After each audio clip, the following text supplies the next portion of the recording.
Shall I? Yes, I shall. Every day, it's getting closer, going faster than a roller coaster. Laugh like yours will surely come my way. Aye, aye, hey. Welcome to Tea and Toffees. I'm Neitshayd, a demon. I'm here with my human Cecilia, technically not an angel. We're continuing our good omens discussion. The fun stuff was last time. Time for the pain. So much pain.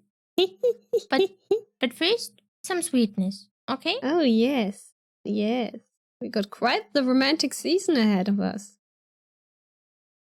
Okay, season 2 of Good Omens. Season 2. So the audience, stern word right at the beginning. There is no room for hate here. We love season 2 in its entirety, and we love all of its characters. Except for the Metatron. You may feel free to hate the Metatron. Thank you.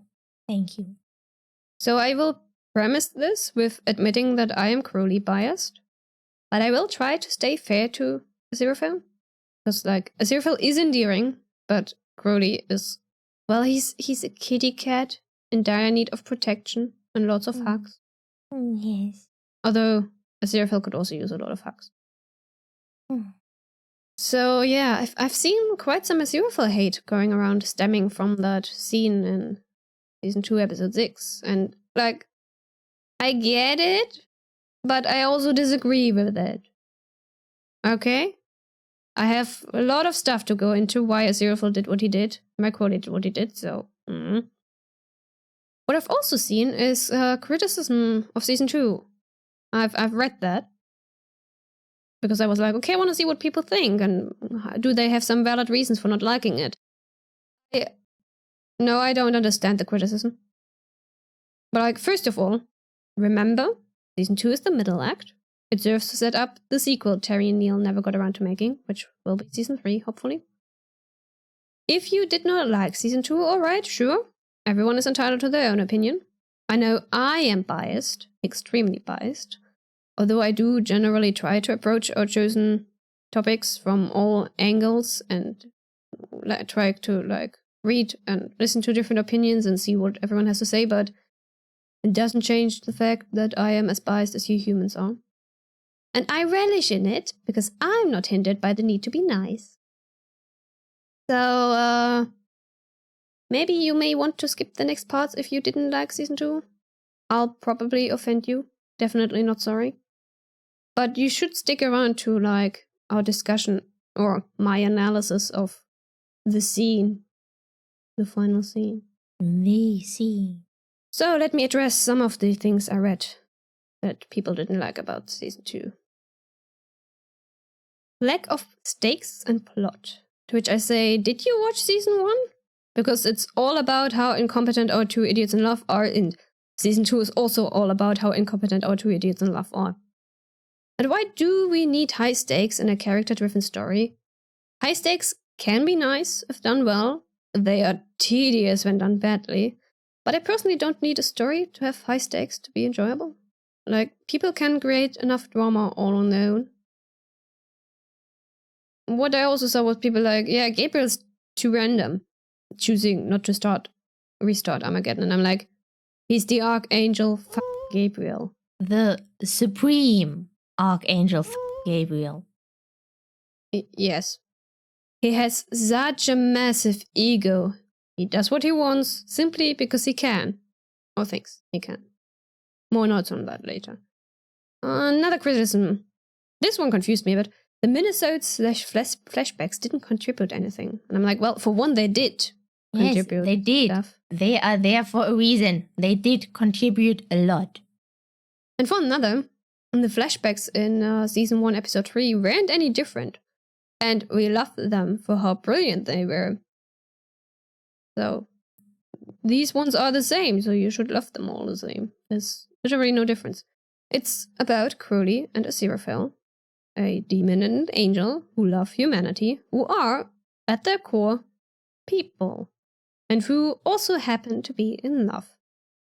That's what it has always been about. The book, season 1, you added flashbacks in episode 3, the entirety of season 2.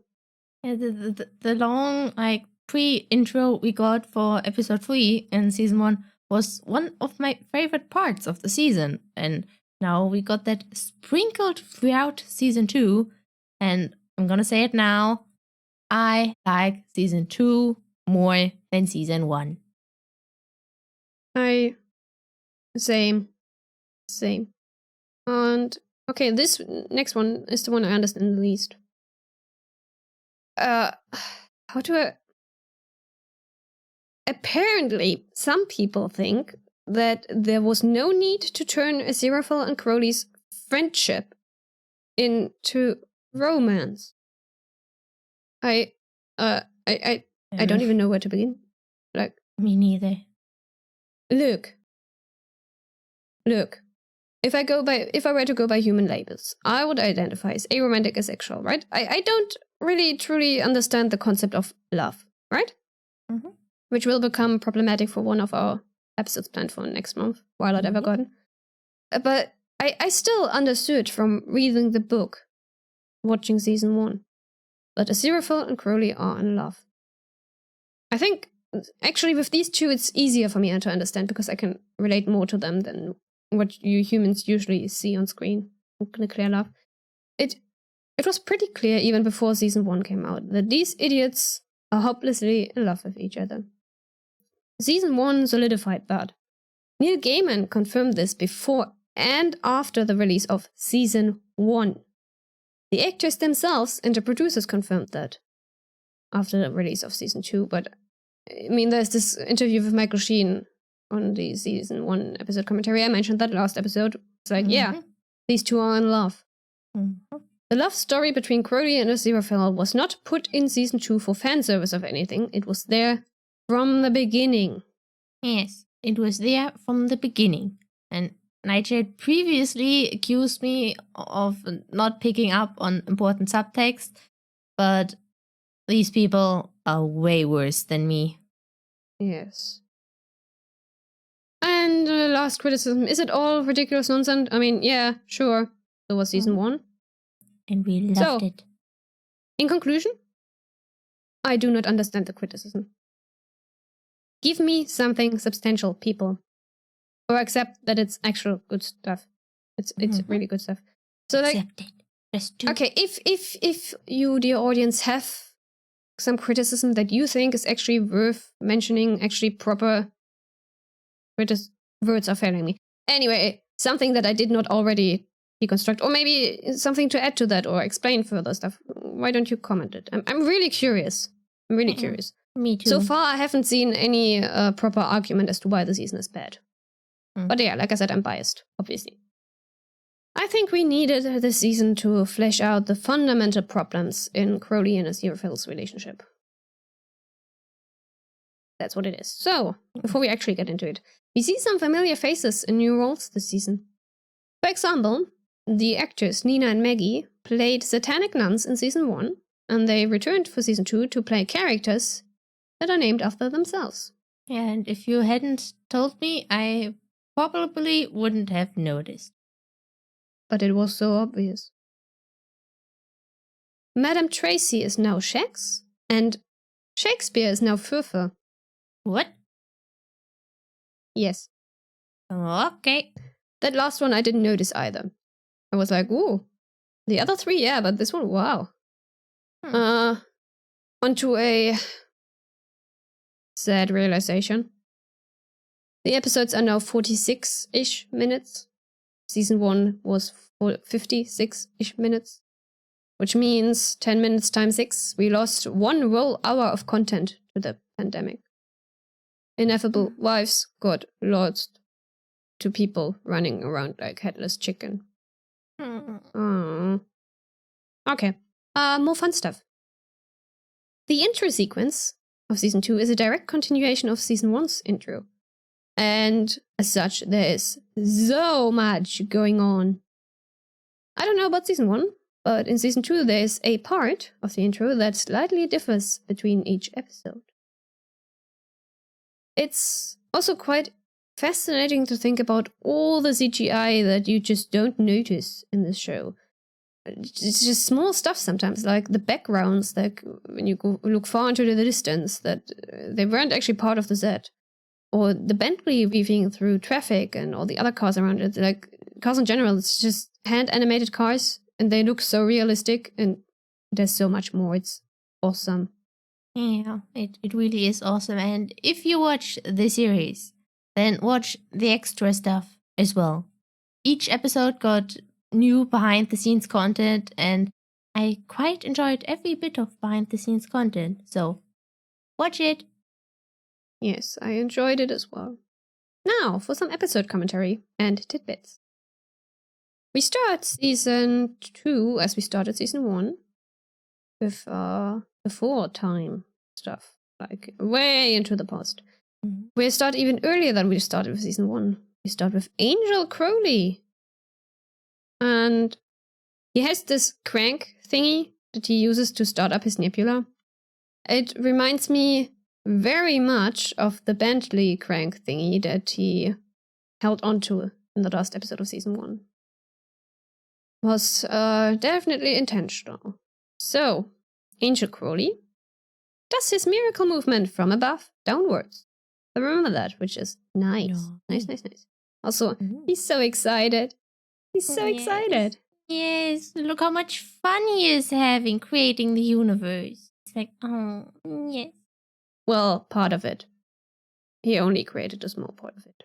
Yes, only part of it, but I can't help but feel happy with him. It really is beautiful. He did good. Was this when Aziraphale fell in love? Love at first sight? Oh. And then he fell in love all over again during their time on Earth? And Crowley saving his books? Just a theory.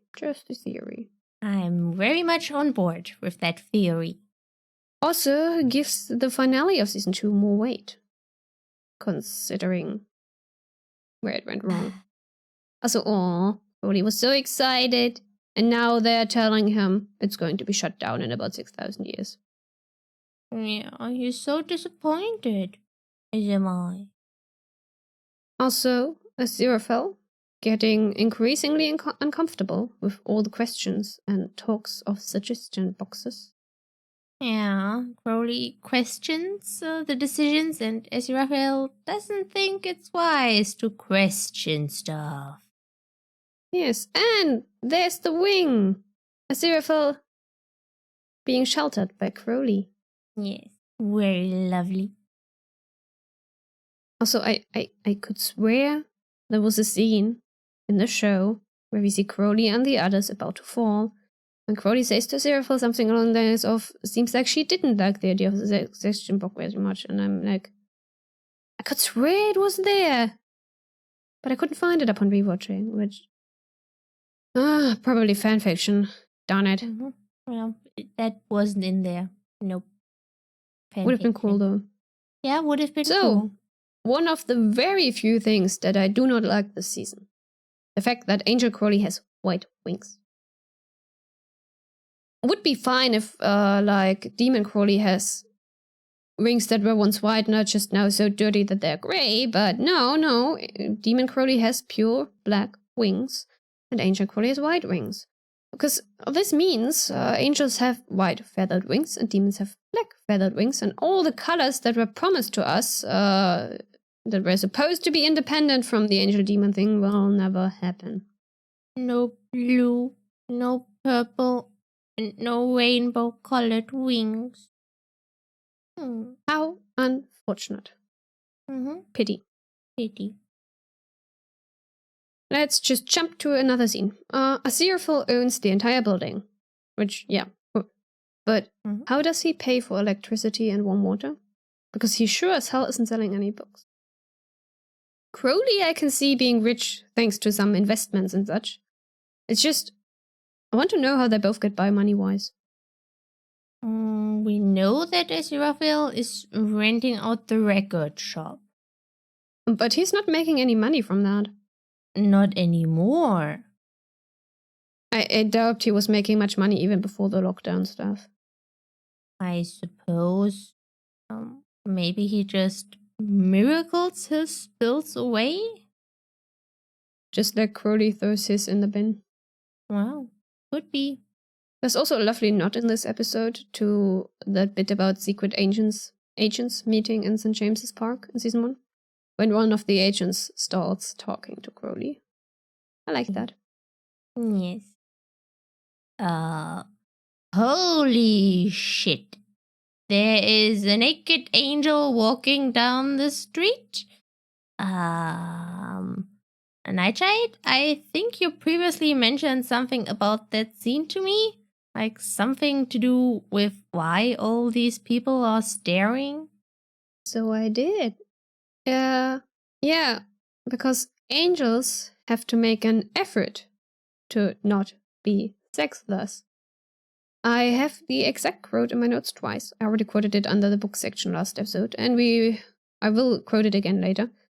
So, yeah, angels need to make an effort, otherwise they're just gender non-conforming. Well, sexless. They don't have. They are angels.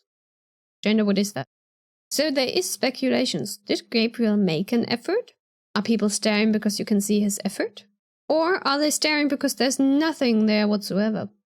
Well, he doesn't even know who he is, so he would have to make an effort subconsciously. Is he capable of that? Does he even know what an effort is supposed to look like? You know, with Gabriel, It could honestly go both ways. Yeah. I love how the amnesiac Gabriel is still very much Gabriel. We just took the big bad boss out of the equation, which is great script writing and great acting.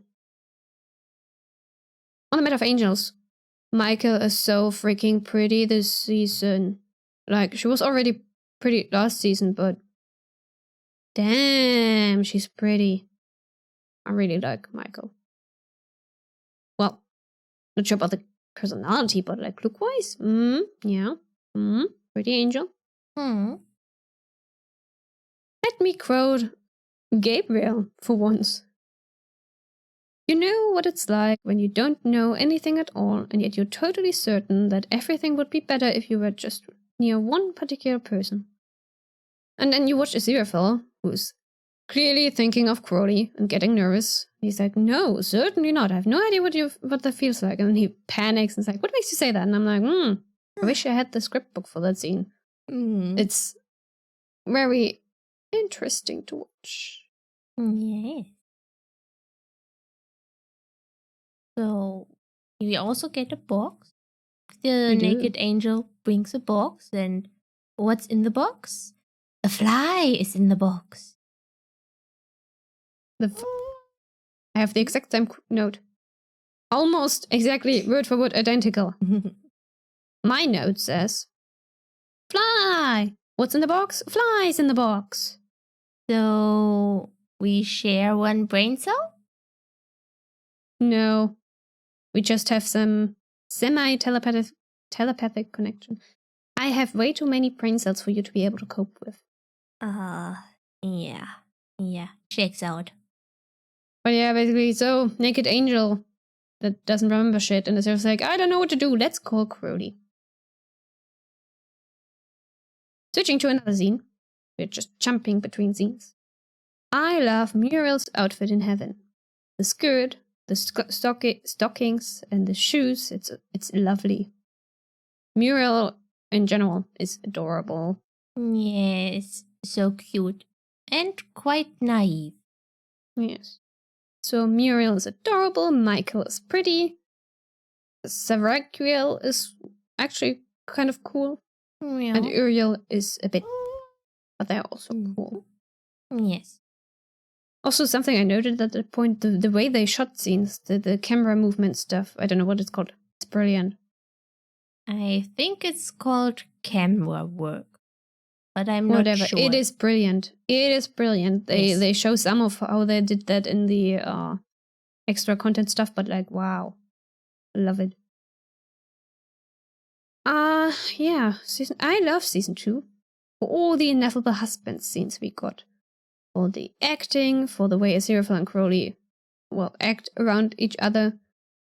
So much more than in season 1, you can see how familiar and comfortable they are with and around each other.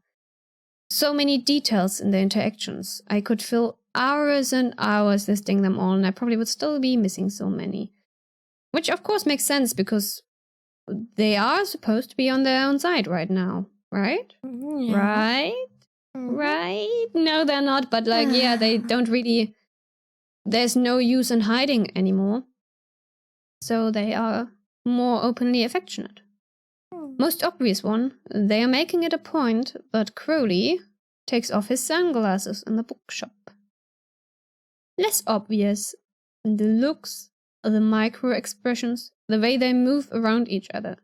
Like Aziraphale casually handing the Eccles cakes to Crowley so he can unlock the bookshop. They lean into each other at various points. For example, Crowley sits on the armrest of the chair Aziraphale sitting in episode 3, watching Muriel fumble their way through the conversation. He just leans into Aziraphale and Aziraphale lets him. There's so much. And more. I love it. Same. We meet Beelzebub, and Beelzebub has a new face in season 2. I have to admit, I did prefer Beelzebub's season 1 face at first, but season 2 has grown on me. They're both nice. I mean, there was a scheduling conflict with the original actress, so they had to recast Beelzebub, but yeah. That is what happened, unlike what some people think. Yeah, Beelzebub. It was a scheduling conflict. Good. Yeah. Yes. New face. Now that we have established that, yes, we have a new face and a familiar, isn't it? So I looked up the actress. I saw the roles she played before, and yeah, I was like, wait, what? She also played like this character, like major character may be a bit much, but new character introduced in season 2 of Bridgerton, Netflix Which I show. did not watch. I did not watch that. I did. And then I'm like, does that ring any bells? No. It's Anna Maxwell got recast, as you said, because of scheduling conflicts, and Beelzebub is now played by Shelley Conn. I don't really know if I pronounced the last name correct there, but she played Lady Mary Sheffield Sharma. I see. Yes, you see. Or maybe the audience is like, I see now. But it's like the characters are very different, so I was surprised, but shows you good actress. Quite. Beelzebub. Beelzebub tells Crowley to come to them first. They find anything about Gabriel. If only Crowley knew that ineffable bureaucracy are a thing now. If only. Oh, what we also get. The "you were right, I was wrong" dance is apparently a thing now. Aziraphale did it in 1650, 1793, and 1941. Don't know what the first one is. I maybe should have looked up what was happening historically there. Maybe there's a clue in that. Maybe someone knows what happened in 1650. 1793 was the French Revolution, where Crowley had to save Aziraphale from a spot of trouble that he got into because he was hungry. Yes. Peckish. And 1941, obviously, the church bombing. Mm-hmm. And I never thought I would see Crowley do something like that. I would have to do a lot of those dances if we were to do something like that as well. Wow. Now we must make that a thing. No. Please. No. You refused to do it last episode. So we're not making it a thing. Also, you can't dance. Yes, that too. I am like an angel in that regard. Yeah, quite. Yeah. And, you know, I just love Ineffable Husbands through the ages. We get that in the next episode, and I'm just like, yes. Indeed. It is 2500 BC. Aziraphale. Well, no, sorry. Wrong character. Crowley. Crowley is wearing glasses, sunglasses, that he won't wear in Golgotha some 2,500 years later. I'm like, where did he get those? Those weren't invented yet. But anyway, he's also tempting Aziraphale into eating a whole ox. An entire ox. Wow. There's a lot to unpack here. I'm not unpacking it. Me neither. Neil did answer a question about the sunglasses, though, on Tumblr. So, good luck trying to find that. Because he has like several 100k asks in his ask box, so if you want to try, whenever I try to like find a specific question, it's just impossible to find it again. Which is why I made notes whenever I found something, if I could remember. Sometimes I forgot, but like, yeah, oh, this is interesting, let me note that down before it goes under the pile of questions. Yeah, no goats were harmed in the filming of this scene. Funny that, because goats are considered to be evil in the Bible. It's a whole thing. Yeah, this mini-episode emphasizes that Crowley is a good person and that Aziraphale wants to believe in God in heaven. Also, Aziraphale willing to fall for doing the right thing. Also, they're both lonely. Also, Enon, son of Job, flirts with Aziraphale and then gives Crowley a really unimpressed look. Yeah. Which is funny because Enon is played by David Tennant's son. Also, on that note, David's father-in-law plays Job. But more importantly, I have a question. What is the difference between miracles and all the other supernatural stuff they do on a daily basis? Well, didn't they mention that Aziraphale got reprimanded for all the mini miracles he kept doing? Frivolous usage of miracles. Yeah, yes, but he's still kind of still doing that, and he still gets worried about doing a miracle to hide Gabriel, so like there must be a difference, but what? Like, for example, the time he got the smartphone to work how he thought it was supposed to work, which is not how smartphones work. So that's apparently not a miracle, but what is it then? Magic? Wrong universe. Yeah, wrong universe. Okay, moving on. Get humans wet and let them stare into each other's eyes and boom! Love.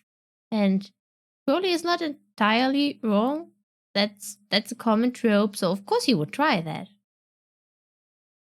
I don't understand how that's supposed to work. It's a thing. It's a thing. Don't question it further. Okay.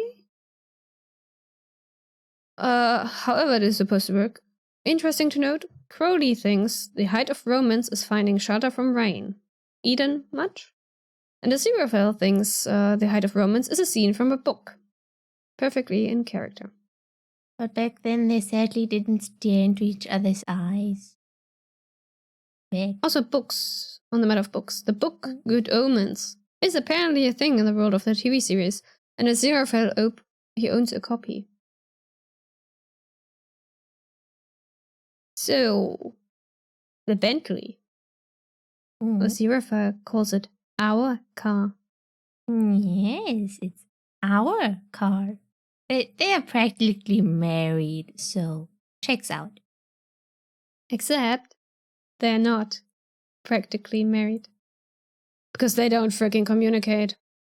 Rub more salt into the wound, why don't you? Oh, I will. Moving on to episode 3. Crowley tells us you can only tell if people are in love by waiting a few days because humans are weird and that's how it works. And I'm like, thanks, Crowley. Precisely. Thank you. Yes, humans are very weird. So they are. Also lovely, Crowley is so against Aziraphale driving the Bentley, but for all his grumbled protests, he still lets his angel do it in the end. Yes. That's its angel, you know? His angel is allowed to drive his car. Mini episode. I love the resurrectionist lab space. There are so many bottles and jars full of interesting things and organs and stuff, and I love it. I've got a thing for that.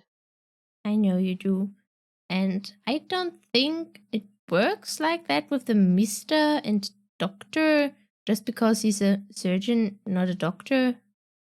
Well, that's how it is. Surgeons are simply better than doctors, so they are misters. Yeah, it's weird is what it is. It's just one of those things you humans do. Because humans are weird. Yes, humans are very weird. And what do you think of the body snatching and the morality involved? Because I think if you consent to it beforehand, then it's okay. But back then, it was not a thing to ask for consent, for like using the body after your death for science. And I would not approve, but look the other way, because I see the need for the scientific purposes. I can't say I care. People are dead. What would they need their rotting bodies for anymore if they're not going to return to them? So, like, it's a human thing. It's just, once you... Look, if you don't need the body anymore, then why would you care what happens to it? Well, they think that if they don't have the body anymore and it's not resting in peace, they can't go to heaven or something like that. Which, did Aziraphale say, yeah, that's not how it works. Yeah. But they still think like that. And, oh well. We also see a demon getting drunk on Laudanum. Latin would be Laudanum. So, which is basically opium and ethanol. Yeah, and I really loved that scene. It was so funny. Imagine being on set for that scene and seeing that. It's like... Would have been cool to see drunk Snake Crowley as well. Yes. Also, either Crowley composed Flower of Scotland before it was published in 1967, or Time Isn't Real. And we all know time is an illusion, so... Time is only an illusion. It's not real. Nothing is real. Nobody is real. So, we all know David Tennant is Scottish. Which is why Neil let him do not only his natural Scottish accent this season, but as many as feasible, which, lovely. Lovely. And I already mentioned this. It's just... I love how things just work the way Aziraphale thinks they do. Ignoring how they're supposed to work. Like mobile phones. You just... Yeah, phone, please call Crowley. And it's like, that's not how it's... It doesn't even have so... Well, technically he said, please call the phone in my bookshop. It's on the desk. Yeah, but he meant, I want to call Crowley. Yes. Also, Crowley hears the phone ringing. He has books, a pile of books in his arms, and he just flings them over his shoulder. No. And I'm like, not the books, Crowley. Don't just throw them over your shoulder. The poor books. Poor books. Oh well. Also. So many alsos. My new favorite word also. Yes. The bullet hole stickers on the Bentley are from the book. The only time Crowley ever went to buy petrol was to get these James Bond stickers. And you can actually see them in season 1 if you pay attention. Oh. Yeah, time for... Which episode are we at? 4? 4. Yeah. See? Even Shax, who isn't good with social cues, can see that they are in love, because everyone can see that they are in love. Yes, everyone can see, and except some people online who apparently didn't. And this one is... we get an extension to the 1941 church scene stuff. And magic tricks and... Oh dear. Aziraphale, love. You can't ask poor Crowley to shoot you. He's going to have a heart attack. He's going to worry himself to this corporation. And Crowley is so concerned for Aziraphale's safety. It's so heartwarming and so painful at the same time. They are both so incredibly nervous that I'm also nervous. Nervosity? Never heard of it. Next episode. Aziraphale giving away books. What is happening? Like, don't give away a book, Angel. He would have come over for just the chance of looking at it. So please, don't give away the book. Also, Crowley goes when questioned by Nina. He's not my bit on the side. He's far too pure of heart to be anybody's bit on the side. He's just an angel I know. It's like, oh. No. And then Nina is like, yeah, we're always more interested in the love life of others. And then it's uncomfortable when they talk about our life, yada, yada, yada. And she goes away and like, the expression on Crowley's face after Nina walks away. Oof. Even with the sunglasses on, you can infer a lot. It's great acting. And like, wow. Also, love the scene where Crowley waves Aziraphale over for a glass of wine. And we get the smitten. Like, yes, look at them. The way they look at each other. They are smitten. Yes. And dancing! Yay! Aww. If only you were good at dancing. I love dancing, but you're so bad at it. Anyway, we get dancing. Ineffable Husbands are dancing. And so, are demons vampires? Are vampires demons? I want to know what's up with the threshold thing. Is it a bookshop thing? Is it a general thing? What is it? I mean, as Aziraphale does say, the bookshop is an independent embassy, being a former outpost of heaven. So, somehow, demons are barred from entering without an invitation because of that? But how? And why? I mean, obviously, Crowley has never been barred entry, but the others, it's like, how does it work? Why? Why do they, what, the invitation, I have no clue. I have no clue. Maybe Neil will explain it at some point, or maybe he won't. It's just a thing. I mean, the thing is, a book written by Neil Gaiman and Terry Pratchett is just a bit nonsensical, whimsical. Yes. World building thrown out the window. So, we can't expect explanations for stuff. It's just things happen. They just are. Yes. Little side note about one of the humans for once. For all that I wanted to ignore all the humans. Mrs. Sandwich is awesome. I'm a seamstress, not a seamstress. Like, I was wondering, like, wait, why can't she say the word? And then was like, yeah, it's because there's a miracle at work. Because, yeah, let's do more casual miracles. Why not? And then I think it's just all one big miracle. Because Aziraphale was like, yeah, this is gonna be a Jane Austen style ball. And then everything that happens falls under that one. Miracle. Or maybe it's not a miracle, but magic, because miracles, magic is wrong universe. Anyway, so the Chinese lady just goes, a seamstress, while she flutters her fan. And it's like, ooh, it seems it got hot in there. Like, yes, it got hot in there. Yes. Awesome. They walk out of the bookshop, led by Crowley and Mrs. Sandwich. And Mrs. Sandwich says, "You're a good lad." And Crowley says, "I'm not actually, either." Which, like, yeah, Crowley is not nice. He's not a lad, which means young male. He's not even human. Which actually makes me wonder, why does Aziraphale always call him my dear boy? Or is that a fanfiction thing? I can't remember on it, but I thought, I mean, if every fanfiction writer uses that, then it must be in canon material somewhere, right? I think it is, but I'm not quite sure. We just have to watch it again. Also, yes, Crowley calls Aziraphale angel because he is an angel, but the way he says it is more like an endearment rather than, well, merely using the term for what Aziraphale is. Which is interesting. Yes, it's very interesting.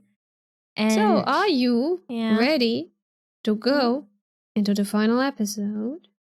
Well, going into the final episode, my first thoughts or notes are, please Not candles again. Spare me the pain of another burnt down bookshop. No candles in a bookshop. At least their fire extinguishers now. They are electric. Don't worry. Aziraphale invested in fire extinguishers and electric candles. I was hoping it was Crowley who did that, but Neil told us otherwise. Oh. Because yeah, he's to Gabriel, he's like, bring me the battery-operated candles. So, Oh. But why candles?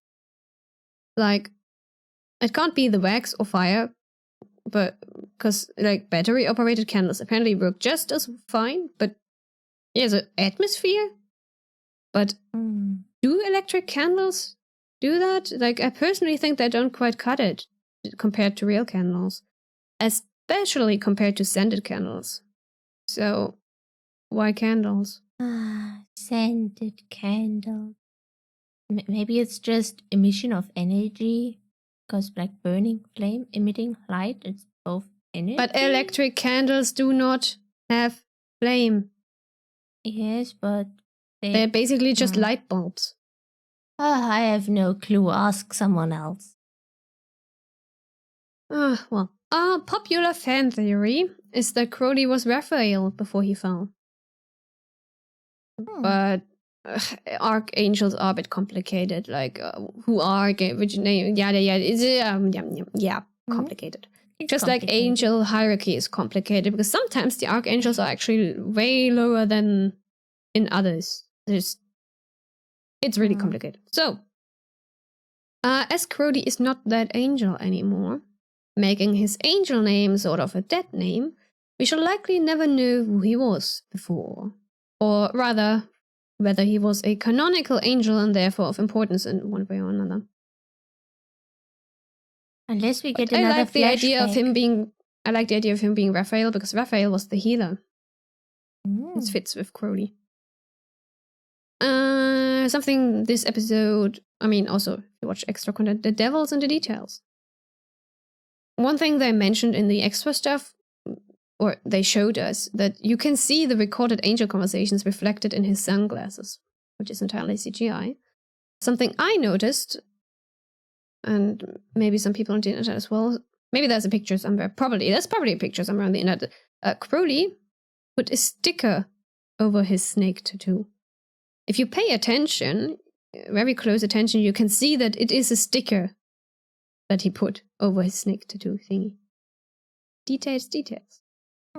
Yeah. Gabriel literally just went, nah, we're not doing another Armageddon. Nope. The big bad bossman who always gets what he wants, does what he wants, no fear of consequences, because he is the Archangel Gabriel. Massive ego, that one. He just didn't feel like it. Sucks for heaven. Supreme Archangel Gabriel. I mean, the dude has a statue of himself he likes to stare at, for heaven's sake. If that doesn't scream massive ego. And, I mean, there's also the fact that he's consorting with a demon, Prince of Hell. Grand Duke? I thought Beelzebub was a prince, but whatever. Anyway. Fly! Time to speedrun Ineffable Bureaucracy. Beelzebub tells us, I didn't collaborate with heaven any more than Gabriel collaborated with hell. I just found something that mattered more to me than choosing sides. And Aziraphale immediately has to touch Crowley.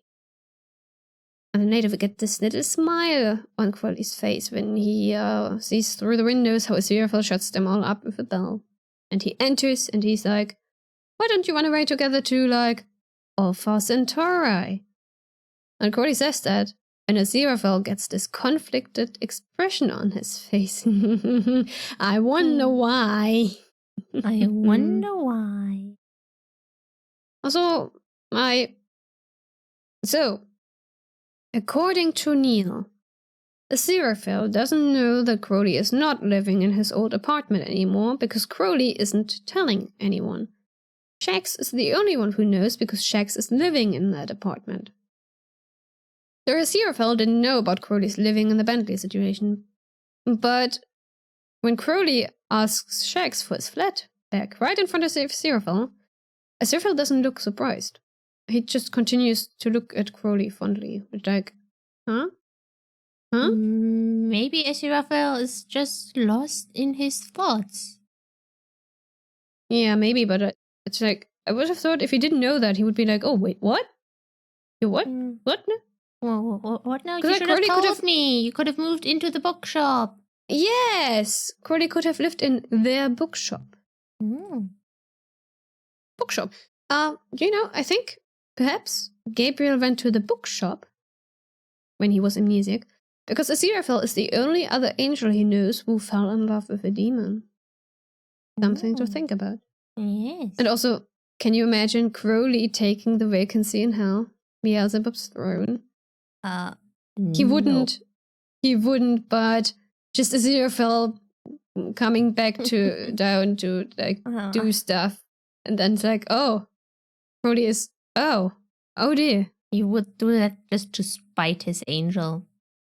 If he would do it at all. I mean, he's a very hurt little meow meow at the end. Poor little Crowley meow meow. Yeah. So, who knows what he's going to do. Funny how no one recognizes the Metatron with his head attached to a body, except for Crowley. Very curious. Yeah, it makes one wonder how high up Crowley was back in heaven. Indeed. We get an oat milk latte with a hefty jigger of almond syrup. That's so oddly specific. Yeah. There are quite a few theories on symbolism and potential meaning floating around the internet. I can't say I'm fully convinced by any of them, but this is still oddly specific. And yeah, the Metatron is sus. Giving Aziraphale coffee is sus. Everything about this angel is sus. The Metatron feels like a manipulative bastard. But yeah, he's like, so, Aziraphale, need to talk to you. And Aziraphale looks to Crowley for reassurance, which is interesting. The Metatron also glares at Crowley, which is also interesting. Yes, and watching that, I was like, did the Metatron really just give Crowley the stink eye? Yes. And while they're gone, Crowley restores the bookshop to its usual state, which is like, oh, cute. Oh. All right, it is time. So, I have notes here, and I have even more notes on this entire scene later. Let's go. We start with humans talk intervention. Yeah, I really like the message of communication that Nina and Maggie give to Crowley. A good relationship needs good communication, and they haven't had any good communication really for the last 6,000 years, so they definitely need some good communication. They do not talk. They do not communicate. They do not listen. Truly listen. Aziraphale does not listen to what Crowley has been telling him about being good independently from heaven and hell, about the system being toxic and flawed. Crowley does not tell Aziraphale what he truly wants, that he wants, desperately, be with Aziraphale. Just be happy with Aziraphale. Crowley never asks for anything, just accepts what he is given. So, time for pain. All those fanfics that explore what would have happened had Crowley gotten a chance to talk first. But he didn't. Aziraphale, you should have allowed Crowley to do the talking first. And yeah, Crowley says he needs to talk first, or he might never be able to say it. But Aziraphale doesn't truly hear those words and interrupts him. And Crowley, as usual, lets him. Yeah. We learn there's like an enormous projects going on, which clearly Armageddon 2.0, but Aziraphale doesn't know that because Crowley didn't get the chance to tell him yet. Maybe he wouldn't have told him either way, but we don't know that. So like, yeah, Aziraphale doesn't know what's going on. Also note, we do not actually see the conversation between Aziraphale and the Metatron. We only get Aziraphale's retelling. Which is interesting because there is a theory floating around that Aziraphale lied. or at least omitted something. Specifically, the Metatron giving him an ultimatum, like work for heaven, or Crowley will be erased from the Book of Life. Interesting theory, isn't it? Very interesting theory.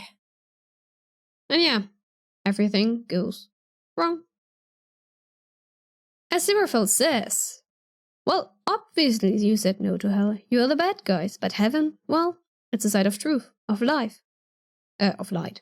But, like, oof, did you just say you're the bad guys? Dude, you know Crowley is not. And, like, that's the crux of things, isn't it? Like, Aziraphale knows Crowley has a good heart. It's just, I think Aziraphale thinks Crowley was never meant to be a demon in the first place. That because Crowley is a good person, he was meant to be an angel still. Crowley, as we know, just wants to be free from heaven and hell and live on earth with his angel. But Aziraphale wants to do good. He wants heaven to be good, and he wants Crowley by his side, and he wants them to be happy together, doing good. Which he still equates with heaven. Doing the right thing, figuring out what the right thing to do is. Yeah. So we got Aziraphale talking about the offer, Crowley being like, and then the confession stuff, and yeah. Crowley is this close to crying. Crowley doesn't talk about his true feelings. Ever. It's hard for him. And here he is, trying, despite not knowing how to convey his feelings, despite knowing he will be rejected. Running off together won't change things, though. Also, Aziraphale. Oh, Crowley, nothing lasts forever. She's like, ooh, ouch. I think my Stoneheart cracked a bit more there. Ooh. Also, I love the acting in the scene, but like, ouch. It hurts. And Crowley puts his sunglasses back on, very big gesture there. There are no nightingales. There is a kiss. Aziraphale is, I forgive you. And he touches his lips. And Crowley leaves. Pain. And I can't even fault Aziraphale for accepting his position in heaven. He never got over the heaven is the good side and thinks that Crowley is a good guy. He didn't fully go along with them until now, but now that he would be in charge, he could change things, make things better, make heaven good again. And since he thinks Crowley is good, he thinks that he belongs in heaven, deserves to be an angel. Because heaven is the good side and Crowley is not bad, and for him, there are only two sides. He hasn't stepped into the view that there can be a middle ground. Like, I need you. We could have been an us. Did I fuck up just now? He needs to take his demon with him. He's clearly thinking of Crowley when asked the question what he would still need to take with him to heaven. Yes.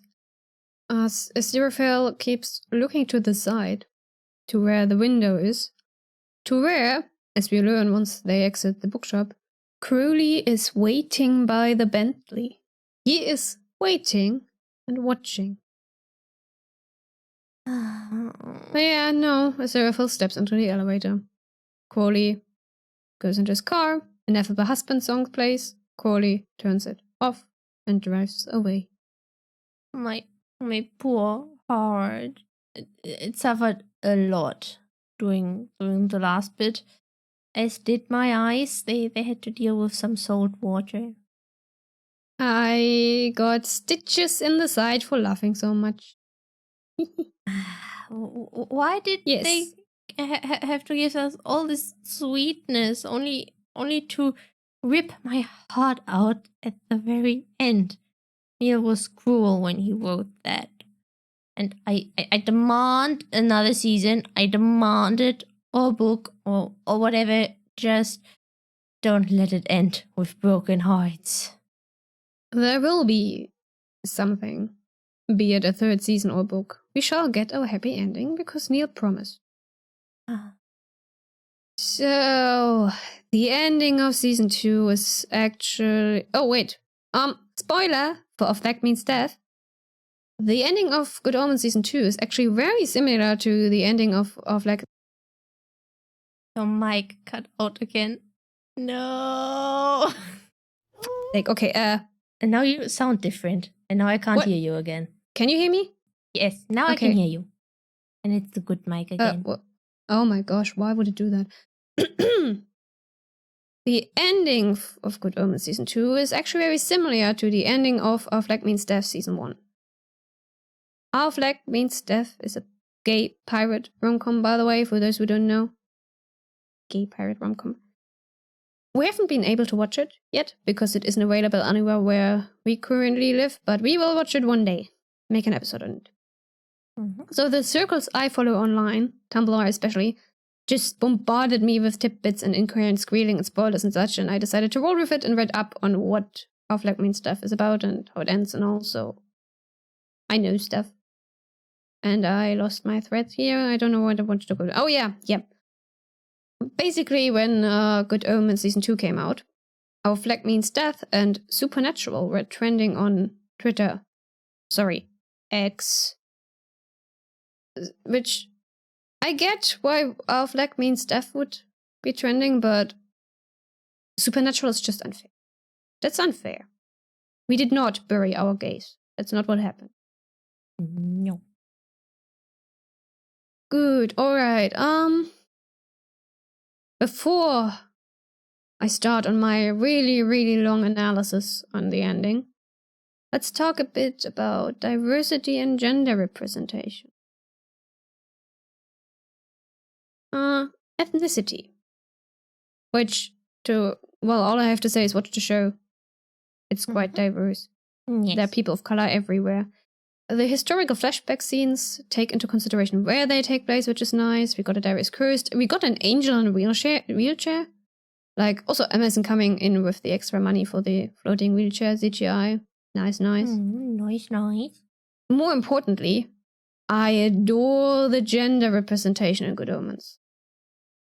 For one, we got Crowley and Nanny, played by David Tennant. We got the Angel Michael, played by a woman. Aziraphale shares a body with Madame Tracy at one point, etc. It's just is. No one's even commenting on it. I love it. Perfect. And I have to say, Michael is so pretty. Like, how many times did I say that when we first watched season 2? Michael is pretty. You said that a lot. It's true. We got quite a few beings present as non-binary. The angels Uriel and Muriel. And Mira's outfit up in heaven is so pretty. Pollution is non-binary. Beelzebub is non-binary. We got some non-binary humans among the Wigbur shopkeepers. Yeah, I was like, oh, the magician's spouse seems interesting. And I was also like, I wouldn't know what gender they identify as, if any, if I saw them. Non-binary. Their gender is non-binary. Some people were wondering, like, why are all the humans in season 2 gay? And I'm like, because we're focused around the bookshop, and Aziraphale lives in freaking Soho. Like, what did you expect? It's Soho. It's Soho. Everyone's gay in Soho. By the way, Nina's partner is never specified in gender, and their name sounds feminine, but is actually gender neutral. I learned something new every day. Gender. I mentioned Crowley already. Crowley is quite genderqueer. Like, we got Nanny Ashtoreth, we got the entire history thing in season 1, episode 3 that I went over, where he sometimes presents as female, sometimes it's just a touch of feminine clothing. Yeah. And we could have gotten Ineffable Wives if it wasn't for the pandemic, and yeah, love it. Love it. Also God, being God. Aziraphale uses she, her pronouns for God. Jesus calls God Father.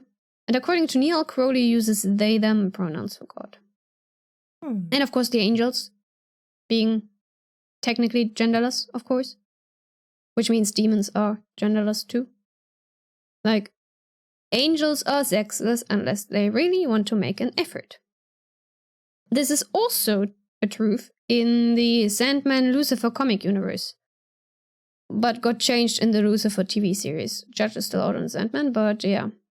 I was a bit miffed about that the Lucifer TV series did not make angels genderless, as they are supposed to be.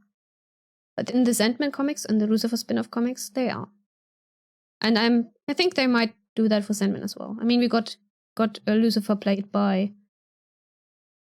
I don't... Actually, does the actress identify as female, or is she genderqueer? Because she usually gets roles like that. I don't know. Something to look up. Mm-hmm. While on the topic orientation. In season 1, we got the minister guy in that, like, one scene with a male prostitute. But mostly season 1 was more Aziraphale Crowley. And season 2 was Soho, like Nina and Maggie, and several others living there because it's Soho. And, well, genderless angels means basically all angels and demons in relationships, like ineffable bureaucracy, are automatically, by human standards, queer relationships. And what I personally really like so far, ace-coded Ineffable Husbands. Like, we don't need a bloody kiss, but more on that later. I read them as ace-coded, and I love that. We need more asexual representation. Even if angels and demons technically shouldn't be put into human boxes, but whatever. So, angels present as a gender, well, they can choose to and they can choose not to, and this is important. This means that, technically, Ineffable Husbands are not gay. It's, like I said, actually rather nonsensical to put human labels on the relationship, although I would love to call this an asexual representation. We don't know where their relationship will be taken in season 3, but I very much enjoyed the way it was portrayed so far. Even with the kiss taken out of the equation, or rather, especially with the kiss taken out of the equation, you can clearly see that they are in love and that they cherish each other a lot, and I don't need big declarations of love, nor romantic kiss scenes or anything. I actually rather liked that we didn't get any of that until their communication issues botched it all up. Intimacy doesn't need to be sexual. It doesn't even need to be physical. Especially not in the case of an angel and a demon who are technically only possessing their current corporations and not actually corporeal beings. Before season 2 came out, I and many others in the ace community were happy with how things were. We didn't need more. We enjoyed what we got for what it was. There was never a question about Aziraphale's and Crowley's love for each other. No need for a confirmation in the form of a love confession or a kiss. Everything was perfect. And I say it continued to be perfect throughout season 2. Even if these two idiots still hadn't gotten their shit together 4 years after the Nope apocalypse. Which brings me to the breakup, and why the kiss did not make Ineffable Husbands Canon. It already was. Technically, I should mention this, technically you should ask for consent before kissing someone. Like, please ask for consent first. Not everyone is comfortable with being kissed. It's not as romantic as some TV shows and films would make you believe. I will forgive Crowley though, on the grounds of this being fictional and neither of the parties involved being humans, and because this was an important message to be sent and stuff, but like, consent. Also, angels and demons are rather different when it comes to physical bodies and rules and such, and I will refrain from judging the lack of consent here and analyze on that basis. Really, truly, we should have seen that coming. Like, the entire season was set up for that fallout. Yeah. Pain. So much pain. Like, literally, my heart broke. Aww. Cute. No. The kiss did not make it canon. Nope. Ineffable Husbands has already been canon since the book came out in 1990. As an asexual who has a very complicated relationship with touch, I will tell you that there is no need for a kiss to make a romantic relationship canon. especially not between two non-human genderless beings that are technically merely possessing corporal bodies. As an aromantic on top of being asexual, I will tell you that love can take many different forms and be just as powerful as romantic love. And I tell you that as someone who experiences emotions in a heavily muted way and comes barely close to the levels you humans feel. When it comes... Well, I can, come barely close when it comes to cats and stories and absolutely nothing else. Okay, that's a lie. I also love nougat. I cannot, for the unlife of me, comprehend what love actually feels like. But I can still tell you that any kind of love can be very powerful. So no, the kiss was not needed as confirmation that Crowley and Aziraphale have been in love all this time, because they have been in love this entire time. The kiss serves a very different purpose, is there for a very specific reason, and it's not to make a gay ship canon. They have been canon from the start, it was never queerbaiting, and I loved their portrayal in Season 1 for what it was, and that kiss is valid and necessary, and not for the way some people think, alright? I've been angry with people saying Season 1 didn't go far enough to show us they love each other, because there wasn't enough physical evidence. And I've been angry with them since it aired in 2019. For Satan's sake, people. Two genderless, non-human beings are allowed to be in love and not kiss or hold hands or whatever. Honestly. And I'm not alone in this. I know I'm not. So, the kiss. Unless you have anything to add, Cecilia? No, Okay. I don't. The kiss. It's such a human action, kissing. And, those two have lived among humanity for so very long, and they both love humanity enough that they went against heaven and hell to save it in Season 1. This kiss is a last resort on Crowley's part. Desperation. It's not a miracle solution to suddenly fix things. It's not supposed to be a great kiss. Our flag means Seth also had a somewhat awkward kissing scene, but that was awkward for different reasons, and those reasons were also valid. Also, awkward kisses in general are totally valid and realistic. There's the person who doesn't like kissing. Anyway. Also, the fucking sunglasses. The motherfucking sunglasses. Kiss. Yes, kiss. I think that Crowley pulls away from the kiss the moment that Aziraphale starts to relax. He puts his hand on Crowley's back and... Well, he doesn't start to kiss back, but, Crowley has already pulled away anyway. Perhaps Crowley still goes too fast for Aziraphale. Ouch. But perhaps that's not it at all. There's so much more to it. I wonder what Aziraphale was going to say after the kiss, because it wasn't I forgive you. Perhaps, I think I made a mistake. I want to stay. I love you. I fucked up. Who knows? Who knows? He did not say it. He did not say it. Okay, so Crowley shows his love through actions. Helping Aziraphale out whenever he gets into a spot of trouble. Saving Aziraphale's books. Offering his angel a ride. Always being there to spend time together. Crowley struggles to put his feelings into words, and Aziraphale struggles to understand what Crowley is trying to tell him. So, despite already having essentially been rejected, knowing it to be futile, Crowley chooses the human way to bring his point across, because he knows Aziraphale knows what a kiss means to the humans that they've both known for all time. They've been on Earth since the beginning. They know what this means. And Crowley never wanted to return to heaven. He dislikes hell just as much as heaven, and vice versa. Angel, demon, it doesn't matter. All Crowley ever wanted was to be with Aziraphale on Earth. And Aziraphale needs to listen and to learn and to understand. He has seen for himself that heaven isn't universally good. And he has seen that Crowley does good deeds. He's seen Crowley do them. He knows Crowley is good.